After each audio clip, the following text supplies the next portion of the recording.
Live from the Christian Research Institute in Charlotte, North Carolina, you're listening to the Bible Answer Man broadcast with Hank Hanegraaff. We're on the air because life and truth matter. Our mission is to equip you in truth with sound biblical teaching and spiritual discernment as a foundation for experiencing the authentic Christian life through fellowship with God and Christ. To join us on air with your question or testimony of the life-changing love of the Lord Jesus Christ, dial 888-ASK-HANK, which translates to 888-275-4265. For more information, go online to equip.org. And now, here's your host, Hank Hanegraaff. Thank you very much, Randy. We will be going to our callers shortly. The number to dial, 888-ASK-HANK, numerically 888-275-4265. Remember our contact information on the web, equip.org, or via the mailbox, 8500, Charlotte, North Carolina, zip code 28271. I do want to start the broadcast today by talking about the need for Christians to vote. In fact, the need for citizens in general to vote. Most citizens have a difficult time explaining what liberal democracy is, and therefore what would justify a Christian contribution to a liberal democracy.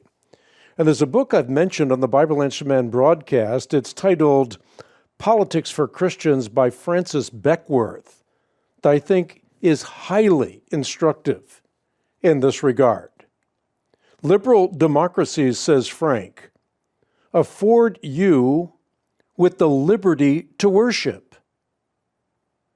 A liberal democracy also protects you, or the people in general, from a government that is unaccountable to the people. And of course, it allows citizens to participate by voting. Now, many times when you hear the liberal and liberal democracy, you think of liberalism, but that is not what is meant. The liberal of liberal democracy refers to liberty, refers to freedom. And the democracy part refers to self-governance and equality of citizens before the law. Self-governance meaning a representative government that is ultimately accountable to the people. And Frank cashes this out beautifully. He says, in order for liberal democracy to work well, the nation must be under the rule of law and have a developed civil society.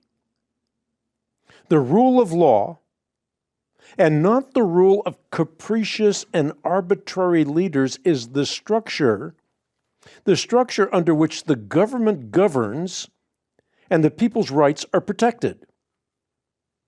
And for this reason, a liberal democracy cannot be a pure democracy.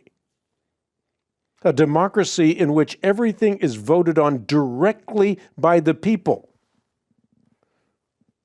This would degenerate into mob rule and would be inadequate to protect the rights of minorities or citizens that hold unpopular beliefs.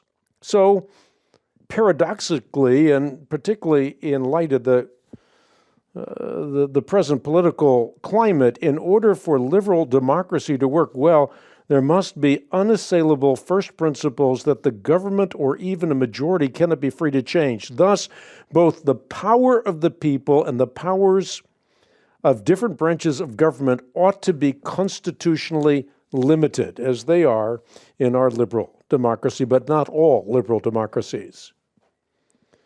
But Christians in a liberal democracy, because they have the means to effect change, should be concerned about whether the wider culture and or their government agencies and institutions, such as public schools, are properly shaping, or at least not corrupting, the character of young people.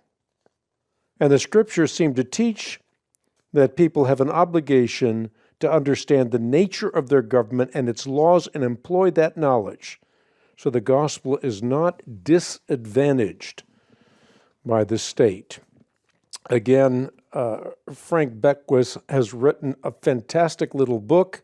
It's called Politics for Christians, Statecraft or Soulcraft, available for those who support the ministry. Check it out on the web at equip.org, but please vote. It is critical.